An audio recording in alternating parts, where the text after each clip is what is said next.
In Philadelphia, a driver captures a wild video of a runaway horse sprinting along the I-95 highway. Police vehicles helped to corner the escaped steed. More details on this later in the news. Good evening, I am Gianna Llanes. I am Nina Richie Flores. This is Mata ng Agila International. Now for the headlines. The House of Representatives decides to move the deliberations on RBH 7 next week. The Department of Justice helps with the investigation of cyanide fishing in Bajo de Masinloc. The United States vetoes an Arab-backed UN resolution demanding a ceasefire in the Gaza Strip. Elon Musk is nominated for a 2024 Nobel Peace Prize. And Filipino Olympic pole vaulter EJ Obiena wins his first gold medal of the year in the Croatia indoor event.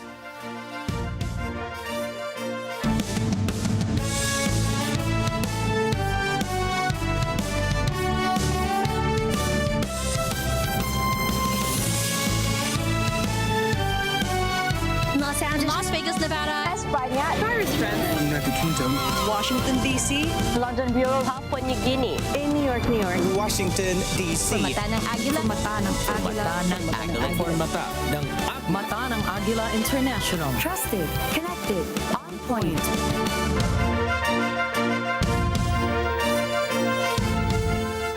The House of Representatives decided to move the deliberations of the House Committee of the Whole on the resolution of both houses number 7 or RBH 7 on Monday or to Monday, February 26. The RBH 7 seeks to amend the 1987 constitutional restrictions on foreign ownership of public utilities and other vital industries. The RBH 7 was copied from the House from the RBH 6 of the Senate, which also aims to amend the restrictive economic provisions of the Constitution. The House said the postponement is due to the availability of the resource persons next week. It said that resource persons' output is very important in panel deliberations. The resource persons will include foreign investors, business chambers, small businesses, economists, members of the academe, and the country's economic managers. The House added that since the Committee of the Whole would discuss RBH 7 in the plenary, the proceedings will be fast-tracked. 57 lawmakers signed a manifesto rejecting the proposal of former President Rodrigo Duterte to separate Mindanao from the Philippines. 53 of these lawmakers who opposed Duterte's proposal came from Mindanao. Lanao del Norte 1st District Representative Mohammad Khalid Dimaporo said they will not allow themselves to be a party to an unconstitutional proposal to break the territorial integrity of the Philippines. In their manifesto, the lawmakers said their stance is deeply rooted in their belief in national unity, the power of inclusive development, and the promise of a peaceful, progressive future for all Filipinos, including the indigenous people of Mindanao. The Department of Justice, or DOJ, has firmly stated that the Philippine government will stand against the employment of cyanide in fishing within the West Philippine Sea. Justice Secretary Jesus Crispin Remulla said, and I quote, "Under the leadership of President Marcos Jr., the Philippines will not tolerate any actions that harm our environment or deprive Filipino people of their right to its use and beauty." This announcement comes in the wake of allegations that Chinese and Vietnamese fishermen have been utilizing cyanide to fish in Bajo de Masinloc, also known as Scarborough Shoal, an area within the West Philippine Sea. Secretary Remulla has underscored the DOJ's commitment to closely collaborating with governmental agencies to diligently collect evidence and construct a robust legal framework to prosecute those responsible for these harmful fishing methods. President Ferdinand Marcos Jr. extended his congratulations to Indonesia's Defense Minister Prabowo Subianto. This is after Prabowo's significant lead in the presidential polls in Indonesia. President Marcos also vowed to bolster bilateral ties between Manila and Jakarta, being close neighbors and ASEAN partners. The chief executive also emphasized that the Philippines and Indonesia are celebrating 75 years of diplomatic relations this 2024. Other world leaders have also greeted Prabowo for his big lead in the Indonesian presidential polls.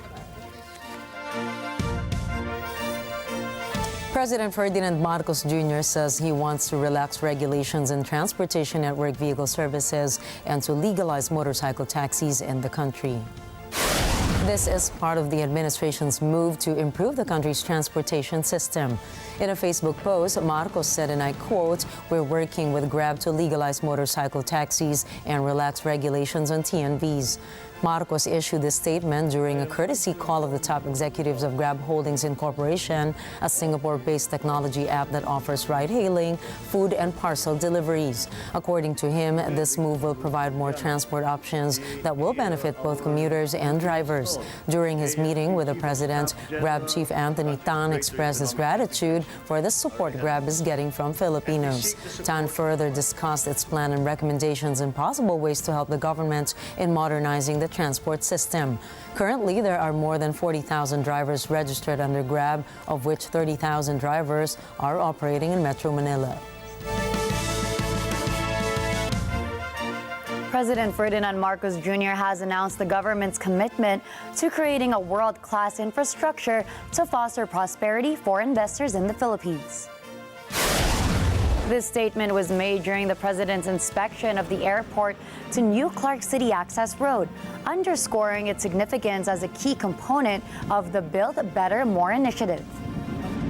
Projects such as this all convey one message to prospective investors. It conveys the message that we are committed to building world-class infrastructure that can host the business in a high-growth area.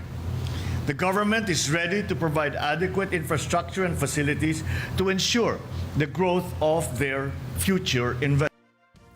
This ambitious project seeks to alleviate traffic congestion and will link major urban areas and transport hubs, significantly cutting the travel time from New Clark City to Clark from 1 hour to just 20 minutes.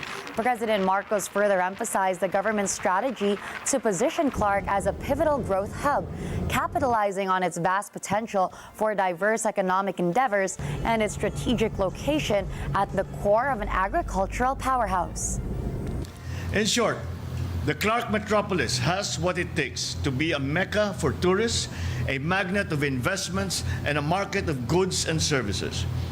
We must leverage these attributes into higher visitor traffic, attracting more investments that generate better jobs and spur economic activity. The Department of Labor and Employment, or DOLE, gave a warning of a possible price hike on basic commodities in the country if the 100 peso legislated hike on daily minimum wage is pushed. According to DOLE's Secretary Benvenido Leguesma, the minimum wage hike may boost the workers' purchasing power. However, this may also affect the micro and small businesses.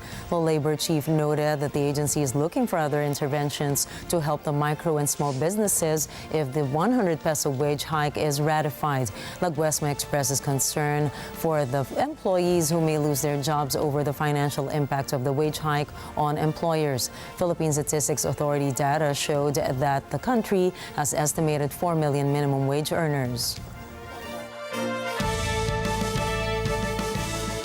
The Department of Education, or DepEd, has unveiled a new school calendar for this year. Under the Department Order Number 3 Series of 2024, the current academic year will end on May 31st, 2024. On the other hand, the school break is scheduled to start on June 1 until July 26, 2024. DepEd Undersecretary Michael Poa noted that the said changes are part of the preparations to adjust the current school calendar to its previous state. This is to take care of the students' and teachers' health and welfare. Meanwhile, it is expected for the school year 2026 to 2027 to start by the end of the month of June. Coming up, UN agencies voice concern over renewed clashes in DR Congo. U.S. vetoes another UN Security Council resolution. And the World Food Program stops deliveries to northern Gaza. Stay tuned, Mata ng Agila International will return for more global news.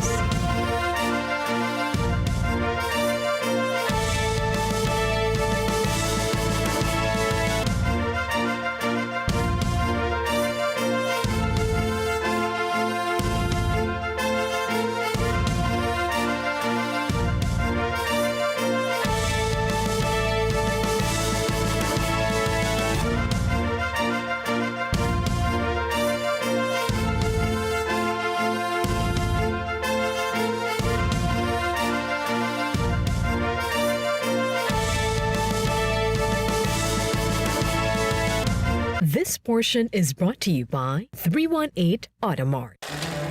Filipinos are great marketers. Our range is limitless, from gigantic corporations to the everyday street vendor. We Filipinos are able to find a way to make our products and services interesting. That is despite economic obstacles, lack of resources, and minimal connections. The drive to grow the business is always strong and going forward. Open for Business takes you to the 42nd Agora Awards, celebrating Filipino marketing excellence, spearheaded by the Philippine Marketing Association, with the theme Speckles, celebrating outstanding uniqueness in Philippine marketing. Together, we will speak with industry leaders, award-winning marketers, and the rising stars in businesses. Open for Business with Cesar Vallejos, Sunday, 9 p.m. Dear Bossling, ako po si Biboy at isa po akong nurse.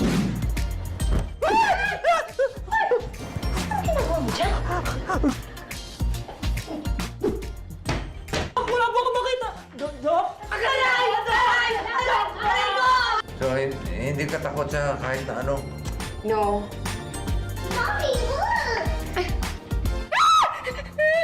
Oo, oo, oo. Love, Bossling, and Tali. Tuwing linggo, alas 6 ng gabi dito lang sa Net 25. Let's net together sa Net 25. This portion is brought to you by Robic Builders.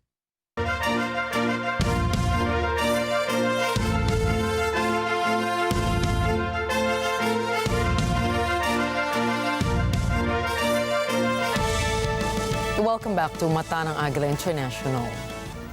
Pakistan's political landscape takes a significant turn as adversaries of the jailed former Prime Minister Imran Khan unveiled Shehbaz Sharif as their unified nominee for the premiership. This revelation followed prolonged negotiations among the echelons of the PML, the Pakistan People's Party, and other factions that fell short in the February 8th electoral contest. Despite securing the highest number of seats in the parliamentary elections, affiliates of Khan failed to achieve a majority, leaving the door open for negotiations. Shehbaz Sharif, who is not only the sibling of Nawaz Sharif, another former prime minister, but also held a prime ministerial position after Khan's dismissal via a parliamentary no-confidence motion in 2022, is poised for leadership once more. The appointment of Sharif as prime minister is anticipated to be formalized during the inaugural session of the National Assembly scheduled for later this month.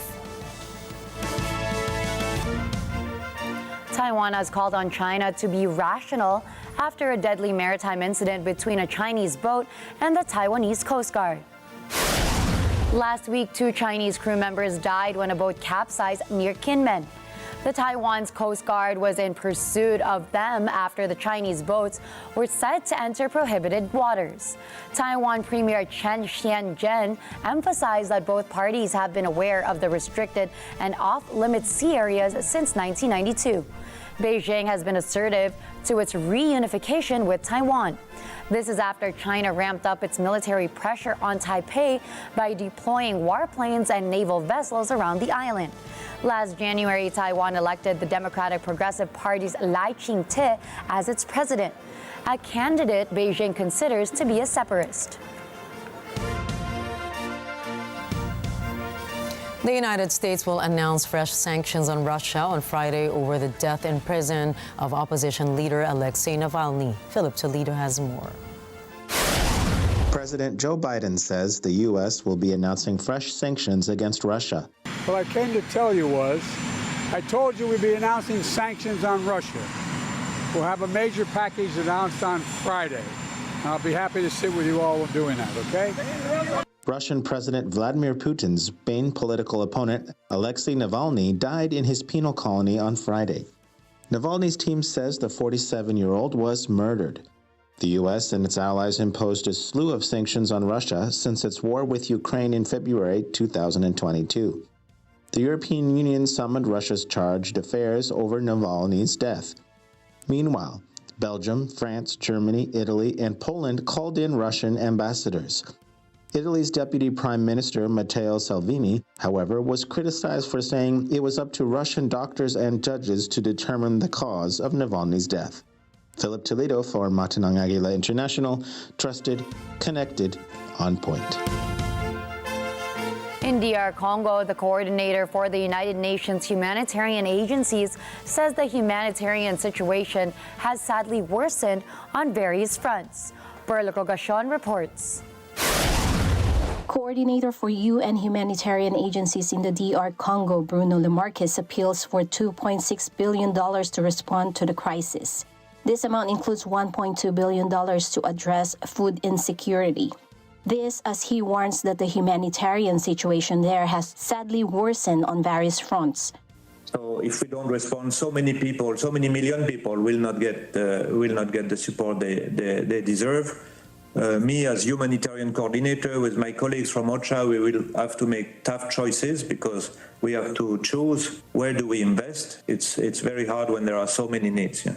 Speaking on the gradual withdrawal of the UN Organization Stabilization Mission, or MINUSCO, in the DRC, Lemarquis says it will certainly have an impact on the humanitarian operations and its partners will have to adapt and prepare.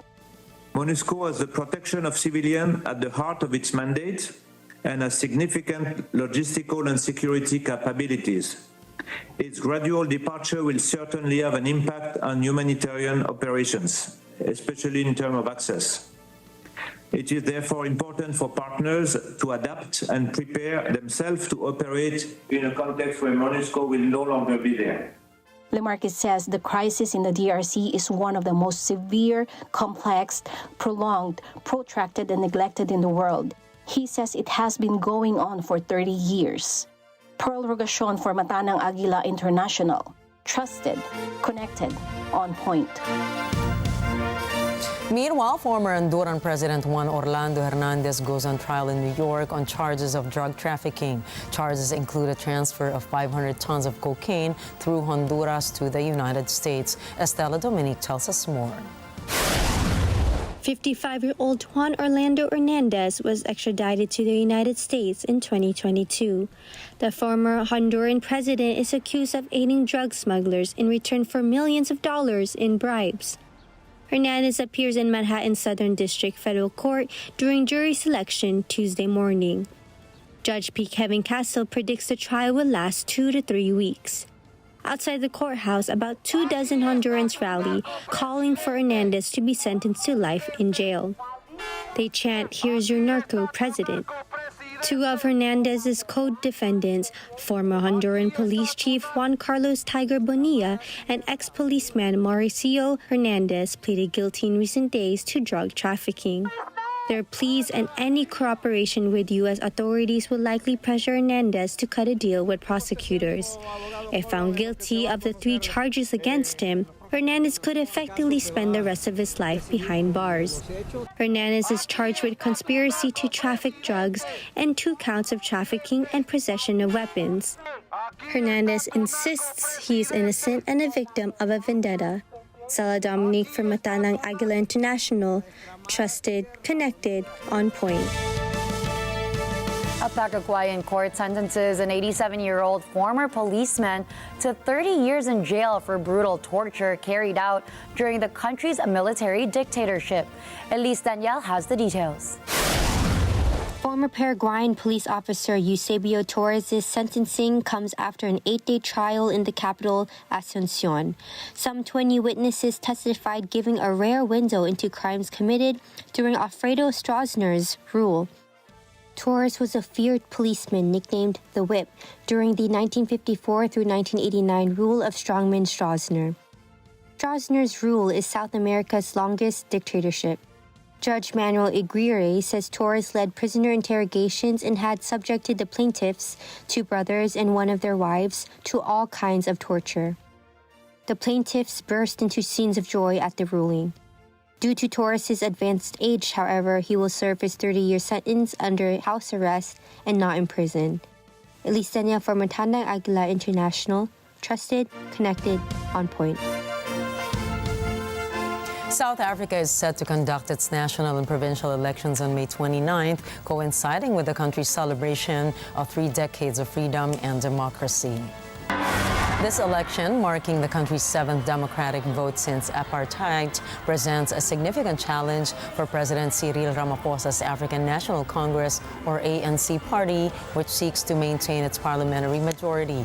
Recent polls suggest the ANC faces an uphill battle to secure the over 50% majority it has traditionally held. Despite these challenges, Ramaphosa is poised to vie for a second presidential term in what could be a landmark election, with certain polls indicating that opposition forces are making inroads in regions previously dominated by his party.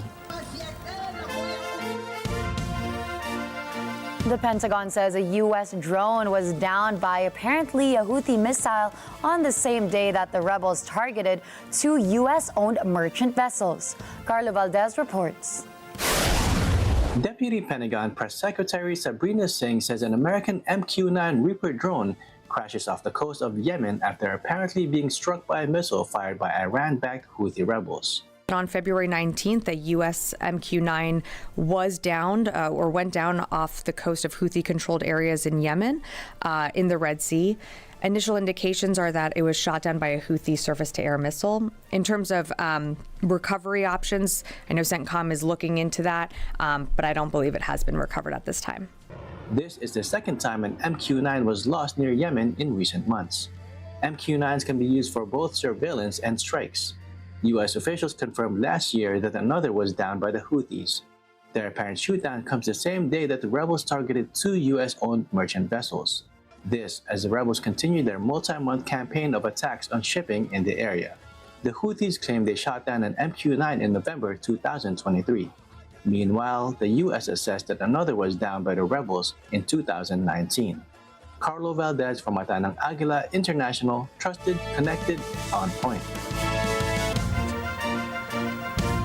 The U.S. has vetoed a UN Security Council resolution calling for an immediate ceasefire in Gaza for the 3rd time, arguing that it would undermine negotiations over a hostage deal. Will those in favor of the draft resolution contained in document S/2024/173 please raise their hand?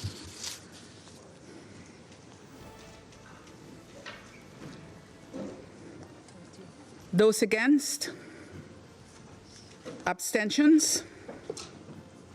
The result of the voting is as follows: 13 votes in favor, 1 vote against, 1 abstention. The draft resolution has not been adopted owing to the negative vote of a permanent member of the Council. The U.S. was the lone vote against a ceasefire resolution put forward by Algeria, and the U.K. was the lone country to abstain. The 13 votes in supporting the resolution included those of close allies of Washington, who insisted the humanitarian needs of Palestinians outweighed any reservations over the fine print. Washington was widely lambasted for using its veto again at a time when nearly 30,000 Palestinians have been killed and more than 2 million people are under threat of famine. The Algerian resolution also called for the implementation of provisional measures ordered in January by the International Court of Justice, or ICJ, in The Hague, which instructed Israel to mitigate its offensive to protect civilians, lift impediments on the flow of aid into Gaza, and take action against Israeli politicians using genocidal language. The U.S. has drafted an alternative resolution which calls for a temporary ceasefire, urging Israel not to proceed with a planned offensive on Rafah. Explaining the veto, the U.S. envoy Linda Thomas-Greenfield said that Joe Biden was in the midst of negotiations with Israel, Egypt, and Qatar aimed at clinching a comprehensive hostage deal. The Palestinian envoy to the United Nations, Riyad Mansour, called Washington's veto of a Security Council push for a ceasefire, and I quote, absolutely reckless and dangerous. The veto of this draft resolution is not only regrettable after weeks of consultations with every single council member and after endless patience by the State of Palestine, the Arab states, and nearly the entire international community that for months have demanded a ceasefire. It is absolutely reckless and dangerous against shielding Israel even as it commits the most shocking crimes while exposing millions of innocent Palestinian civilians to its wrath and more untold horrors. It is not Israel that should be protected by the veto. It is Palestinian children, women, and men who must be protected by this Council acting now. China has sharply criticized the U.S. for vetoing a UN Security Council resolution demanding an immediate ceasefire in Gaza. 美国再次独家否决，把加沙局势推到了更加危险的境地。包括中方在内，有关各方均对此表示强烈失望和不满。 There has been widespread condemnation of the U.S. decision to block Algeria's resolution as fighting continued in Gaza. It was backed by 13 of the 15 members of the UN Security Council, with the UK abstaining. The U.S. has proposed its own temporary ceasefire resolution, which also warns Israel not to invade the city of Rafah, with the White House saying that the Algerian proposed resolution would jeopardize talks to end the war. In response to the veto, China's UN ambassador Zhang Jun said the motion would interfere with ongoing diplomatic negotiations. He believes, and I quote, that it is totally unattainable. 当前巴以冲突仍在延宕，加沙人道局势极其严峻，地区和平稳定遭到严重冲击。安理会必须尽快采取行动，推动停火止战，这是不容推辞的道德义务。 是必须承担的法律责任，也是履行联合国宪章的政治要求。 Linda Thomas Greenfield, Washington's ambassador to the UN, said it was not the right time to call for an immediate ceasefire while negotiations between Hamas and Israel were continuing. The draft resolution proposed by the U.S. calls for a temporary ceasefire on the condition that all hostages are released, as well as urging barriers on aid reaching Gaza to be lifted. Her UK counterpart, Barbara Woodward, said the plan could make a ceasefire less likely by endangering talks between the two nations. 我们将继续同国际社会各方一道，推动安理会采取进一步负责任、有意义的行动，为早日平息加沙战火、缓解人道局势、推动落实两国方案、实现中东地区长治久安做出不懈努力。 The World Food Programme said that they have been forced to halt their food deliveries to isolated parts of northern Gaza because of, and I quote, complete chaos and violence due to the collapse of civil order. The WFP had suspended their deliveries 3 weeks ago after a strike hit an aid truck. The agency tried to resume its operations this week, but have been faced with gunfire and crowds of hungry people looting and stripping goods. WFP warned about people who are already dying from hunger-related causes, as starvation might increase, causing fear after aid suspension. UN's food program then requested for better security and significantly higher volumes of food as they are working to resume their aid immediately. WFP has been working with partners and communities to deliver food as quickly as possible and as many people as possible, and also supporting local shops, bakeries to operate. So far, we've reached around 1.4 million people with food, but everyone in Gaza is hungry. According to UN figures, more than half of aid trucks were denied entry into the besieged territory. This famine-like situation results in families limiting themselves to one meal a day and reporting to mixing animal and bird fodder with grains to bake bread. We're exploring all possible solutions, but none are sufficient in the face of obstacles. There are people starving in areas, and we are not able to give basic food for. The needs are rising faster than we are able to respond. We need to be able to bring in more supplies, and we need safe access to reach people everywhere in Gaza, not just those who are close to the borders. We need a long-lasting ceasefire to stop the suffering. Britain's Prince William has issued a direct plea for an end to the Israel-Hamas war in Gaza. From Europe, Love and Season reports. In a written statement, which experts say is an unusual move for a royal member, Prince William said too many have been killed in Gaza. The prince said he remains deeply concerned about the terrible human cost of the conflict in the Middle East, stressing the urgent need for humanitarian assistance in the region. He asserted that it is critical that aid should get through to those sheltering in Gaza and that Hamas must release hostages.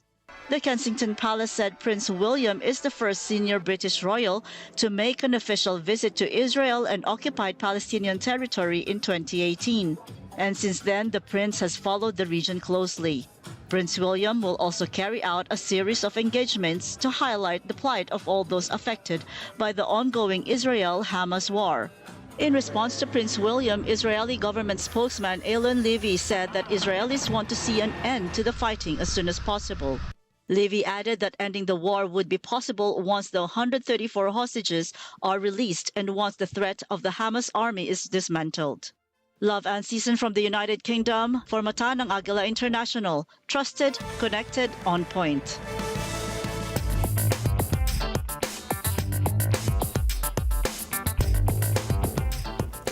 Families are shocked and heartbroken with IAG Cargo's decision to hike prices of pet transfers on select routes beginning March 1.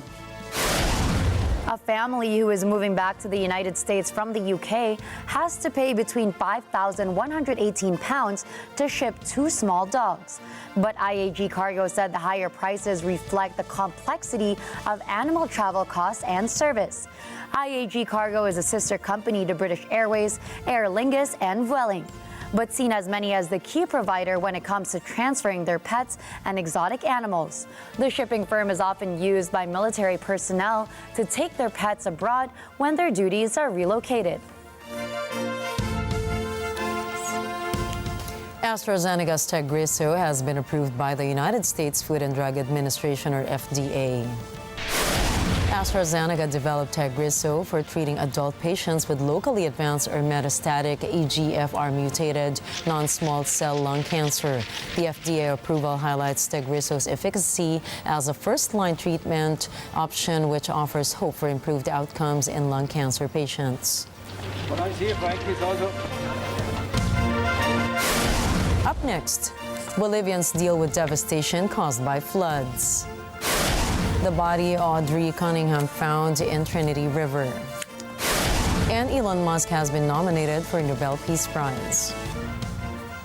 Mata ng Agila International will be back after a short break. Don't go away.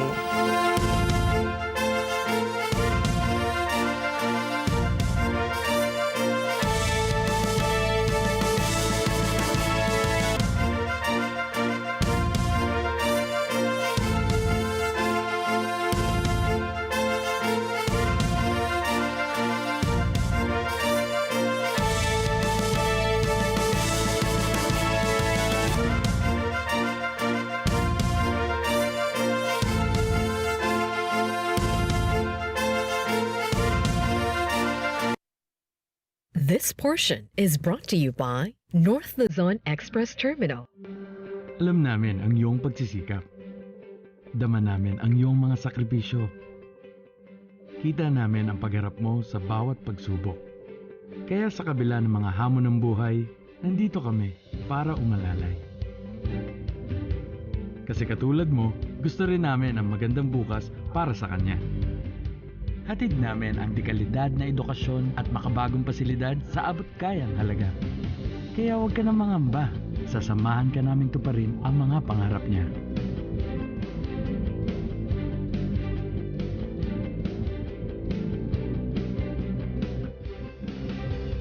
Maaasahan mong sulit dito ang mga pinagsikapan mo. Sa aming mga makabagong pasilidad at sistema ng edukasyon. Mailalabas natin ang aking talino at mga kakayahan niya. Kahit sa munting halaga, makakasiguro ka na makakasabay siya sa mabilis na pag-ikot ng mundo. Sa New Era, karamay mo kami sa bawat hamon. Kaagapay mo kami sa bawat hakbang.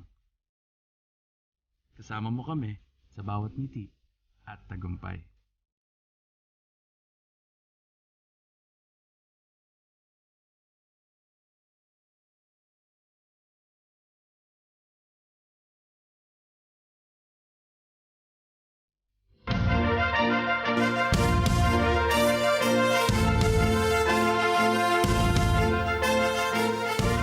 A driver spotted a runaway horse sprinting along the busy Interstate 95 highway in Philadelphia. Video footage showed the animal galloping on the side of the highway's northbound lanes. Philadelphia Police Department responded to the scene. Police vehicles helped corner the horse. A man wearing a shirt with a Fletcher Street Urban Riding Club printed on it took the horse away from the area. They fed him and gave him water until... Torrential rains have unleashed chaos across Bolivia, placing hundreds of towns and villages on high alert as the nation confronts a relentless deluge that has already claimed 33 lives since November.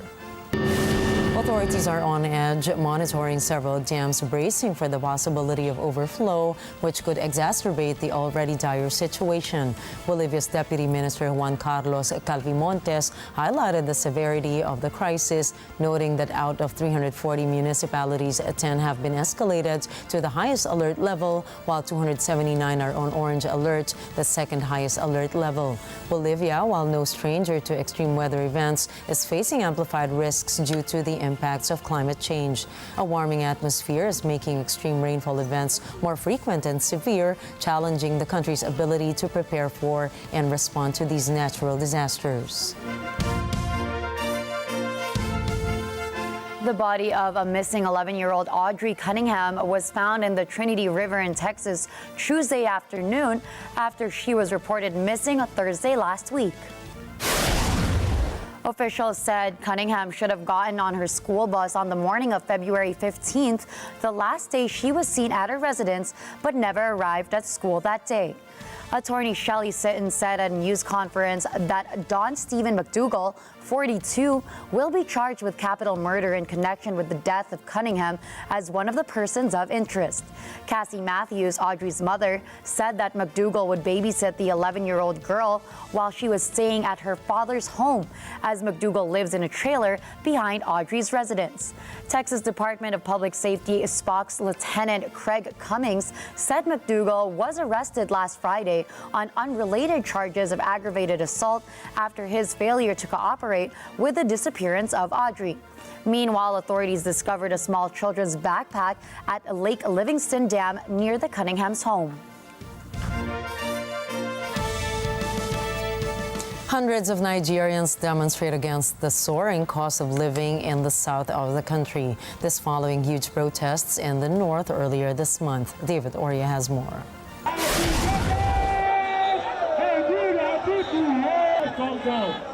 Nigeria has been long suffering an economic crisis. Soaring prices have left many people struggling to afford food. Demonstrators in the southwestern city of Ibadan are furious with President Bola Ahmed Tinubu's leadership. The protesters have closed the road as they chant what their signs read: "End bad government, end food scarcity, and end Nigerian hardship." People are saying that hunger is too much. They are starving. After coming to office last year, Tinubu ended a fuel subsidy and currency controls. This has led to a tripling of petrol prices and a spike in living costs as Nigerian naira has slid against the dollar. Tinubu has repeatedly called for patience to allow his reforms to take effect. He says they will help attract foreign investment. The measures, however, have hit Nigerians hard. David Oria from Agila International. Trusted, connected, on point. Iraq's once sparkling clean rivers of Tigris and Euphrates are now suffocating under pollutants from sewage to medical waste. Khaled Shamal, spokesman of the Ministry of Water Resources, says they cannot release water from reserves since the water is scarce due to decreasing rainfall frequency. He also blames state institutions for creating a man-made disaster that is turning the twin rivers into waste dumps. دوار المجاري تقوم بإلقاء كميات كبيرة إلى النهر، إلى نهر دجلة الفرات أو الأنهار المرتبطة دون أن تمر بمعالجة تامة، أو قد تكون معالجة بسيطة، أو قد تكون قسم منها في حالات الطوارئ بدون معالجة. هذا أمر. Records from the United Nations say only 42% of the Iraqi population has access to clean water, which means a large percentage of untreated waste is dumped into the rivers.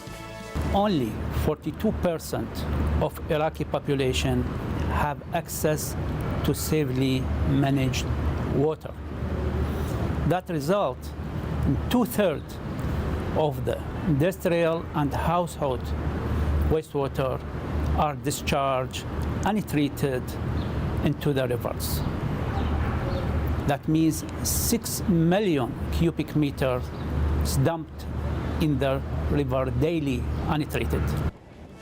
But Akil Salman, a project manager at Baghdad Medical City, says they are currently monitoring all activities to make water suitable for human consumption. He explains that they require all hospitals to treat water first before dispensing it into the rivers. نحن نعمل الآن على مراقبة كل الأنشطة الصحية إذا كانت تتابعة إلى وزارة الصحة وإذا كانت تتابعة إلى القطاع الخاص. نفرض على كل المستشفيات أن تضع وحدات معالجة لمياه الصرف الصحي قبل أن تطرح إلى شبكات الصرف الصحي التقليدية التابعة للبلدية.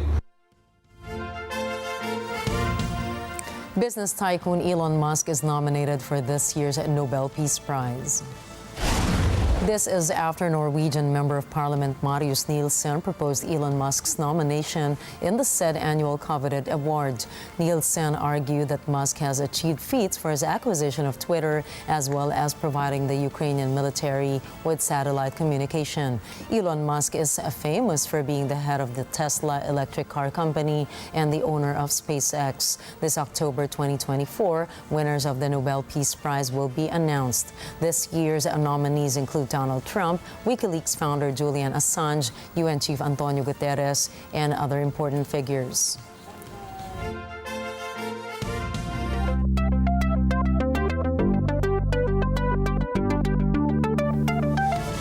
Scientists have detected the brightest and hungriest black hole ever.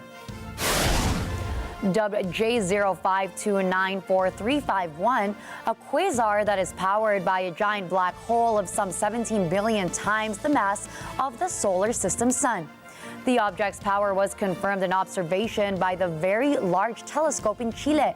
Scientists explain that the term quasar is used by astronomers to describe a particular type of active galactic nucleus or the very energetic core of a galaxy. This is fueled by an immense black hole that pulls matter toward itself. Scientists disclosed that the quasar was over 500 trillion times brighter than the sun. Now, astronomers are still puzzled to how some black hole grew so big in the universe, citing studies about the scenario which the object expands directly out of the gas. A pioneering European satellite is due to fall to Earth in the coming hours. ERS-2 was a cutting-edge observation platform when it launched in 1995, forging technologies that are now used routinely to monitor the planet. It has been gradually descending since ending operations in 2011 and will take an uncontrolled, fiery plunge into the atmosphere in the coming days. The European Space Agency, or ESA, predicts that most of the 2-ton satellite is set to burn up in the atmosphere on the way down. It is possible some more robust parts may withstand the intense heating generated during the high-speed dive, but the changes or chances of these fragments hitting populated areas and causing actual damage are very slim. They could land almost anywhere in the world, but with most of the Earth's surface covered by ocean, whatever debris survives the surface or to the surface is most likely to be lost at sea. ESA officials wrote in Coming right up, UK Prime Minister Rishi Sunak announces support for the farming industry. Filipino pole vaulter EJ Obiena strikes first on his road to Paris. And British music icons, the Beatles, announced not one, not two, but 4 biopics for each of its members. Catch more news in sports and entertainment when we return.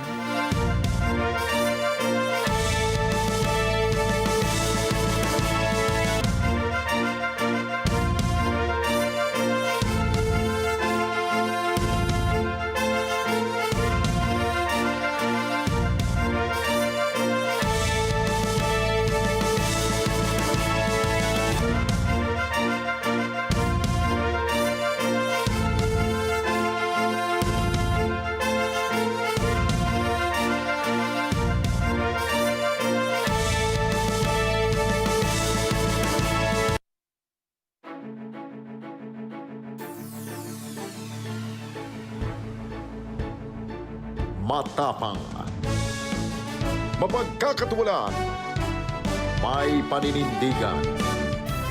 Siya ang bago nating mata sa mga issue at may init na mga balita. Makakasama na natin ngayong Marso sa Mata ng Agila Prime Time.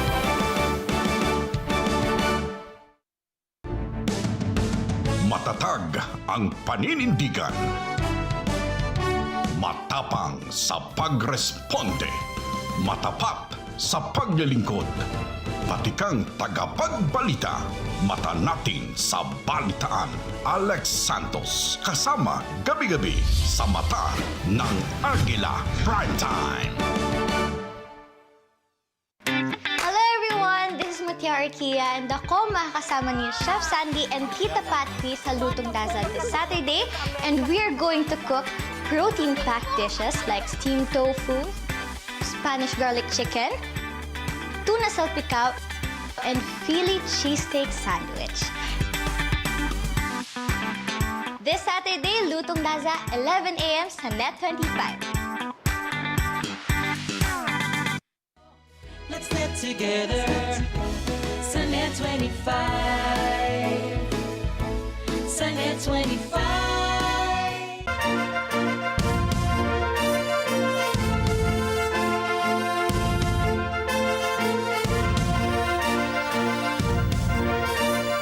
British Prime Minister Rishi Sunak's government introduced the Safety of Rwanda Asylum and Immigration Bill late last year, shortly after the Supreme Court ruled that deporting asylum seekers to Rwanda would be illegal under international law. From Europe, Beverly Madrid has the details.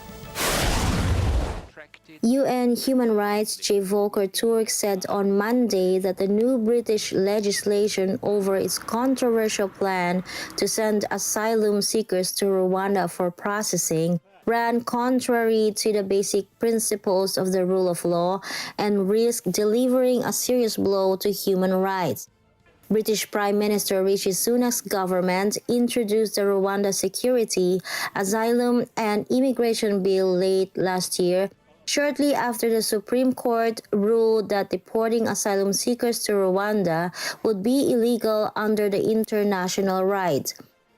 If passed after continued scrutiny in both houses of parliament, the legislation would force British judges to treat Rwanda as a safe third country.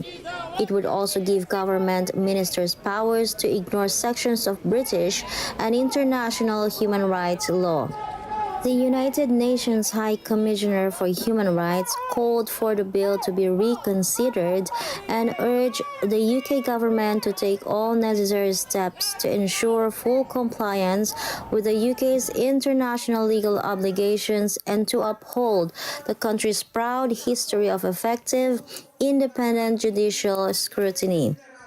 Sunak has vowed to reduce regular and irregular immigration, which has reached record levels despite promises to strengthen the UK's borders following the country's departure from the European Union. The Rwanda plan is at the heart of Sunak's pledge to stop the boats of migrants crossing the English Channel from northeast France in flimsy and inadequate boats. He insists the plan to send asylum seekers to the East African country is essential to deter migrants from considering traveling to Britain via unauthorized routes.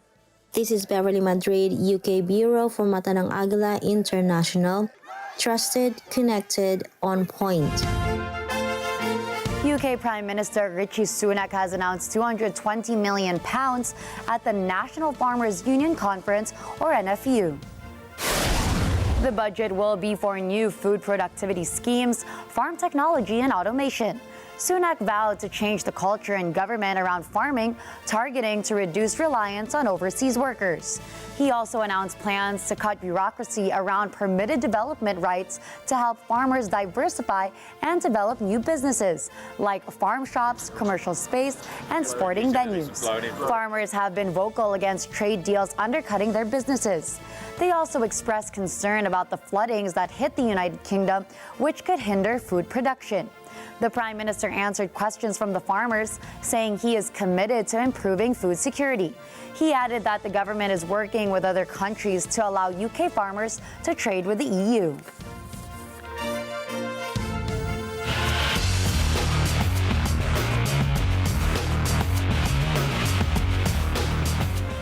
TJ Obiena captured his first gold medal at the Memorial Josip Gasparac in Osijek, Croatia. The Filipino Olympic pole vaulter dominated the indoor event, clearing the 5.83-meter mark, making a new record. This is Obiena's first gold medal of the year. Obiena beat Portugal's Pedro Buaro, who came in second with 5.73 meters, and Olin Trey Oates of the United States, who cleared 5.61 meters. Obiena will compete again on February 23 in Berlin, Germany. He will also participate in this year's World Indoor Championship in Glasgow, Scotland.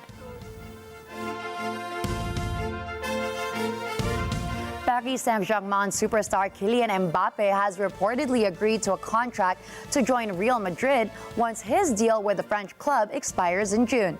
Vin Pasqua has the score.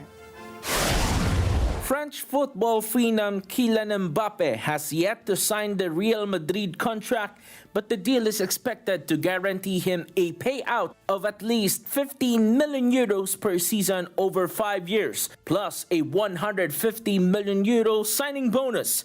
He will reportedly also get to keep a percentage of his image rights.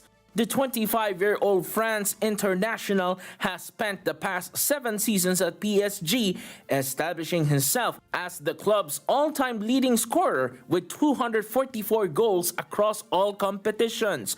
The move from PSG to Madrid has been expected since last summer when World Football Insider Fabrizio Romano reported that Mbappe planned to decline his player option for the 2024-25 season with PSG to become a free agent. It was also reported that Mbappe met with PSG President Nasser Al-Khelaifi last week to inform him of his decision to leave for the Spanish capital. After a breakout 2016-17 season at AS Monaco in which he scored 26 goals, Mbappe was loaned to PSG, where he eventually signed a full-time deal with them and blossomed into one of the best players in the world. He has 32 goals in 31 matches for PSG this season, giving him 6 consecutive seasons with 30 or more goals scored. In addition to his success at PSG, Mbappe has dominated on the international stage, helping France win the FIFA World Cup in 2018 en route to being named Best Young Player of the tournament. Then at the 2022 World Cup, Le Bleu finished as the runner-up to Argentina, and Mbappe won both the Golden Boot and Silver Ball. In Real Madrid, Mbappe is set to join a club that currently leads La Liga by 6 points over Girona. Los Blancos have won 35 La Liga titles and 14 European Cup or UEFA Championship League titles during their history, both of which are records. La Liga was the home base for many years for the two of the greatest players of all time in Lionel Messi and Cristiano Ronaldo. With both of them now playing elsewhere, Mbappe can establish himself as the face of the league. Reporting for Sports, Vin Pasqua for Mata ng Agila International. Trusted, connected, on point.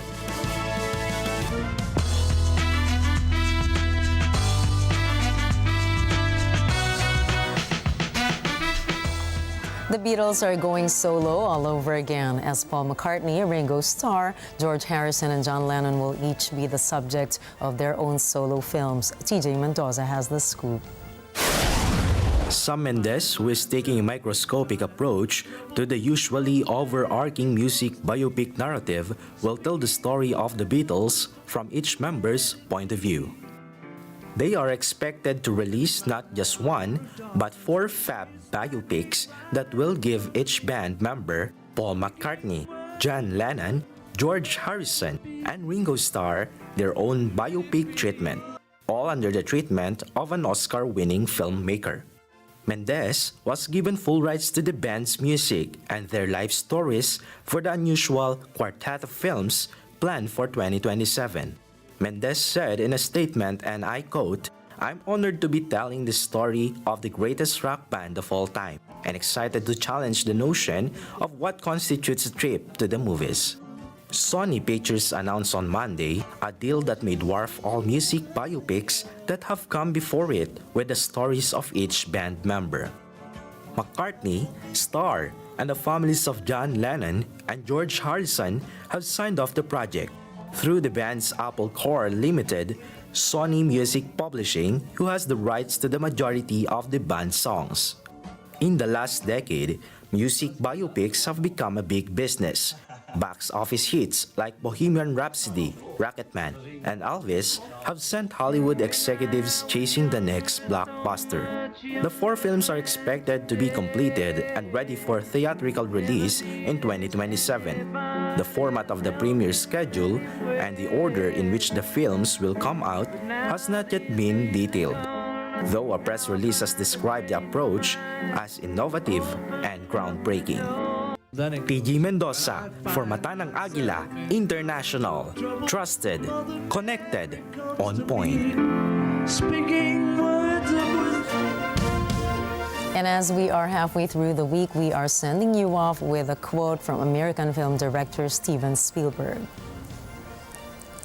The past may dictate who we are, but we get to determine what we become. That is why it is so important, no matter the mistakes that we have made or the regrets that we have, we really must move forward. And those mistakes should just be reasons why we become better people. We have to pick up from our fall, get up and keep moving forward, like you said, and make out a brand new, a whole different present and future for ourselves. And soon you'll actually be looking back and be so proud of where you are from that point. Definitely. And for those of you, before we say goodnight, those of you who are still on the road, do not fail to tune in to Eagle FM 95.5. You can also catch the latest updates on our social media channels. I am Gianna Llanes. I am Nina Richielago Flores. This is Mata ng Agila International. Trusted, connected, on point.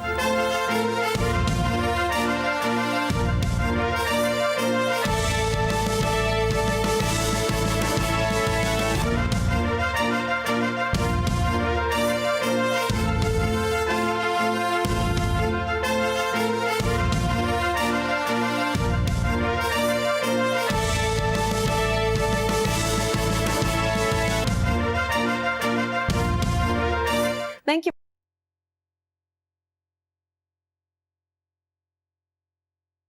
And on point with stories from around the globe. Follow, like, and subscribe to @Net25 TV.